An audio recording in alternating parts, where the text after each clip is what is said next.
Akihabara is a vibrant district of Tokyo where anime and electronics converge. It's like a city's technological heartbeat, thumping to the beat of anime openings. Beyond that, it proudly holds the mantle of being the epicenter of anime culture.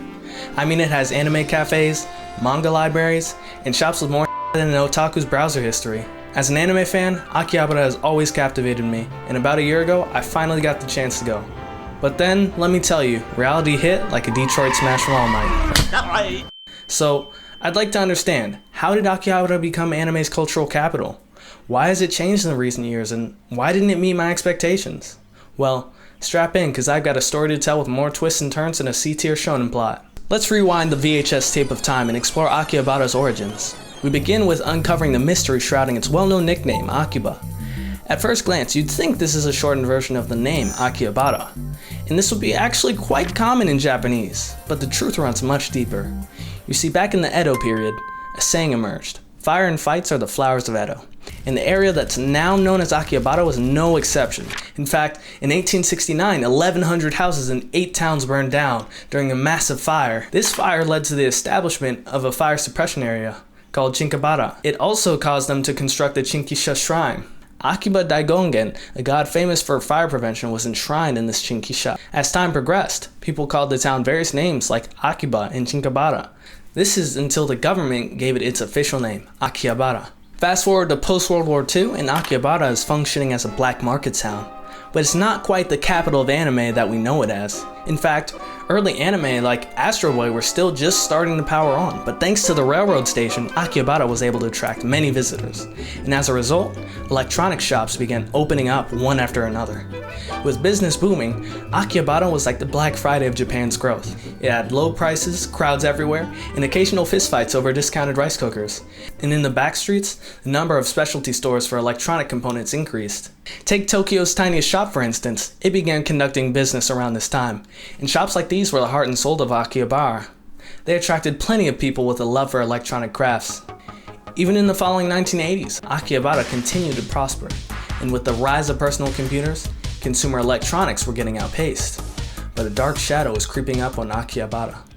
That shadow was the looming bubble economy that finally burst in 1992. Akihabara was at a new low, and people were saying it had lost its ability to attract customers.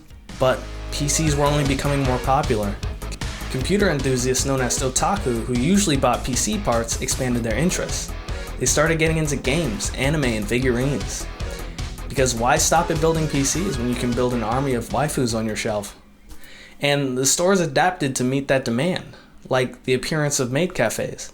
And as a result, the image of Akihabara as a pop culture center began to materialize. And in the following years, Akiba rode the waves of national and global economies. It rapidly became anime's capital that's so famous around the world. So why wasn't it what I was expecting? Well, the answer is simple.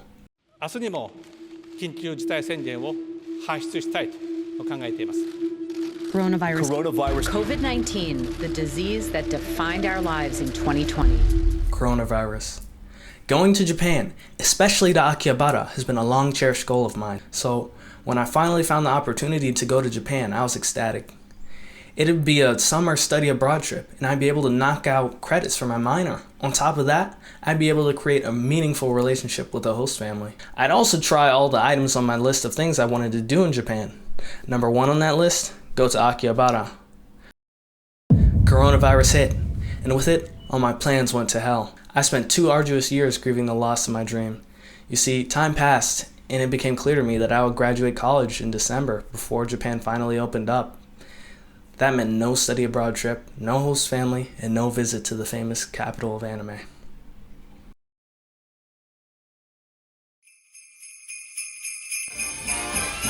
It's the most wonderful. Hey Josh, what do you think about going to Japan for Christmas? Are you kidding me? Yes! And so, we embarked on a trip to Japan, and it felt glorious. Every step felt like a dream.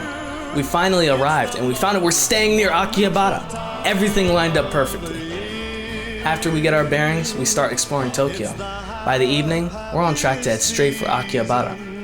As I get off the train, I exit the station and notice something weird. The area is not really different from the other places we've been.